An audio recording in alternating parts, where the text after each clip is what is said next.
Welcome everybody to a review of Deported, which is the fifth film from the Universal Noir #1 box set. And this is from 1950, directed by Robert Siodmak, who also did the really rather fantastic film noirs The Killers, The Spiral Staircase, A Crisscross, Phantom Lady, The Dark Mirror, Cry of the City, The Suspect, and one of the few good sequels to the original Dracula, Son of Dracula.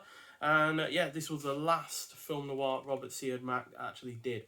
So a bit of an end of an era in that regard. And it clocks in at 89 minutes long, so it's a joint longest in the box set. Stars Marta Turenne, who was also in Scirocco, which was in the final Colombian noir box set that focused on the Humphrey Bogart films. Also stars Jeff Chandler, who was in Johnny O'Clock, Man in the Shadow, Broken Arrow, and in the previous film in this box set, Abandoned. And also stars Claude Dauphin, who was also in Barbarella, Grand Prix, and The Full Treatment. So, this is about the real-life deportation of gangster Lucky Luciano, who was the inspiration for this romanticised and slightly crack-brained crime drama. Jeff Chandler plays the Luciano counterpart, who once he arrives in Italy, renews his criminal activities. But does he stay a criminal? Who knows? So, compared to the prior films, this changes the location up from most of them. Three of the previous four were set in America, whereas this one is set in Italy, as I stated earlier, and with a large portion of it actually being shot on location, which lends it real authenticity to the whole thing, which also gives it also European flavour, especially since most of the cast are either Italian or French. Marta Turenne, who is Swedish, and Jeff Chandler is American. I think there's only one other American actor in this, and the rest are Italian or French. That's really rather a different kind of aspect to this film noir. And the two leads are really rather good. The characterisation of Jeff Chandler's character is well handled. It is solidly placed.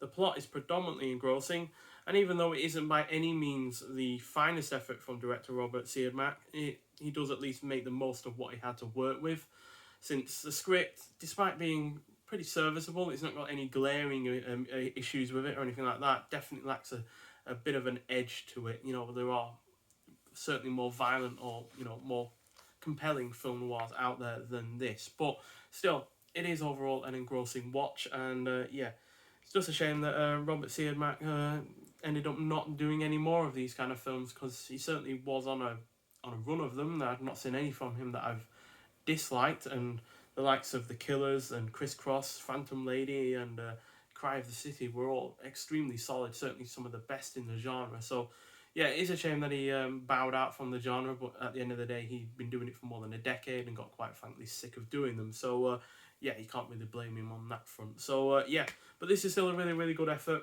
Not the best of the box set. It's drawn alongside Abandoned, quite frankly, because I've given it 3.5 out of 5. But still a solid effort, and again, it's not another step down in quality over the previous film, at least. So it's maintained the 3.5 star quality of Abandoned, which is nice to see. But nonetheless, thanks for watching, and I'll see you in the next one. Bye.